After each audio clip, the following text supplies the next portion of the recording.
drugs, funny trips, and more were incorporated in the following video, which was not made entirely for educational purposes. It's meant to provide a unique perspective on an experience from a Saudi point of view. A COVID experience.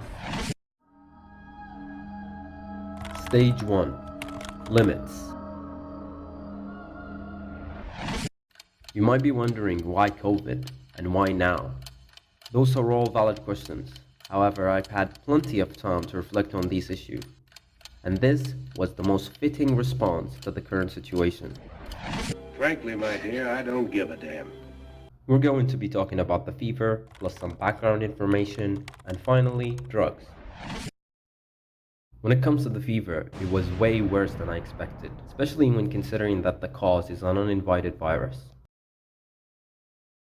So, I rushed to the thermometer to check, and I was blazing, and not in a good way. My temperature has reached 40 degrees Celsius. They ask you how you are, you just have to say that you're fine. Yeah, You're not really fine. pretty neat for the time being, or at least that's what I thought. It didn't even take an hour for my body to start dripping mad amount of sweat, and it was then I started to come into terms with how bad the situation really is. My favorite set of clothes was at this very moment completely wet. The bed, the bedsheet, the pillows, entirely soaked. And with them, my final ounce of defiance, heartlessly ripped to fragments.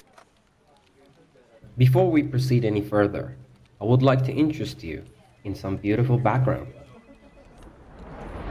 Here in Saudi Arabia, two apps have some relevancy to our story.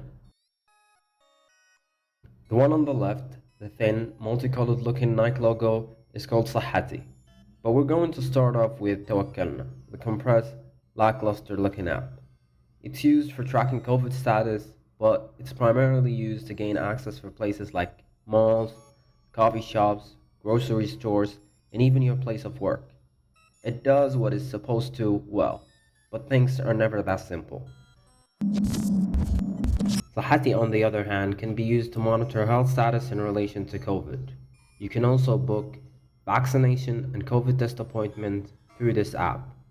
It also gives you direct access to help if you're a COVID patient. The ethical implications and the moral challenges those apps create are too interesting to be crammed into this video, so maybe in the future we'll come back and check on them. Drugs. We all have tried them at least once, but for this video we're going to stick to the boring ones I used for COVID. Paracetamol or acetaminophen, and calcium and vitamin C. Weren't there better choices? Yeah, absolutely. I could have used ibuprofen or got me some zinc and vitamin D supplements, or even better, I could have gone to the hospital. All these assumptions are built with the hope of my final brain cell making a move. We're snapping back to reality. Oh, there goes gravity. Mom, spaghetti. But unfortunately, that is not what happened. Instead, I tried to do my best to compensate. So, I started looking for information that might be helpful. One meta-analysis on the use of antipyretic showed that it didn't have a significant impact on mortality, but their use did lower the patient temperature. A paper on the use of paracetamol suggests that fever control in critically ill patients should always be considered in the early phase. However, paracetamol in specific does not present beneficial effect on the short outcome. Another paper that looked at acetaminophen use for suspected infection found that the early administration of acetaminophen to treat those patients did not affect time spent in the ICU. All I'm offering is the truth, nothing more. When it comes to the calcium and vitamin C, the truth isn't offered on the table, but we do have a story. Most of you should know by now that riboscopen isn't that good for you, but putting effervescent substances in your mouth is even worse. It felt like an explosion has went off in my mouth. Liquid was coming out of my nose and mouth, and I was even too exhausted to clean up the mess. After which I dropped to the bed, drenched in sweat, and now, thanks to my genius, dripping vitamin C and calcium. All in all, I've seen better days.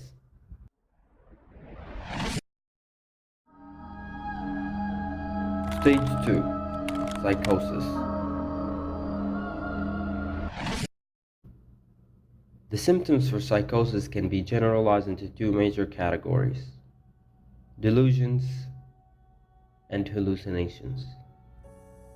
We are going to stick to delusions, which are false beliefs that are not based in shared reality. That everybody on this stream could be a billionaire. Or And the Earth is... Flat.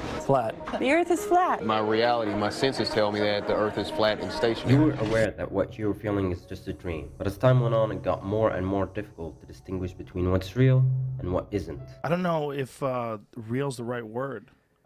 It felt like my conscious self was glitching in and out of reality, and that my unconscious self had an immediate effect on what I considered to be real. And that, ladies and gents, should be enough crazy for a day. There will be more in the future. Stage 3. Recovery.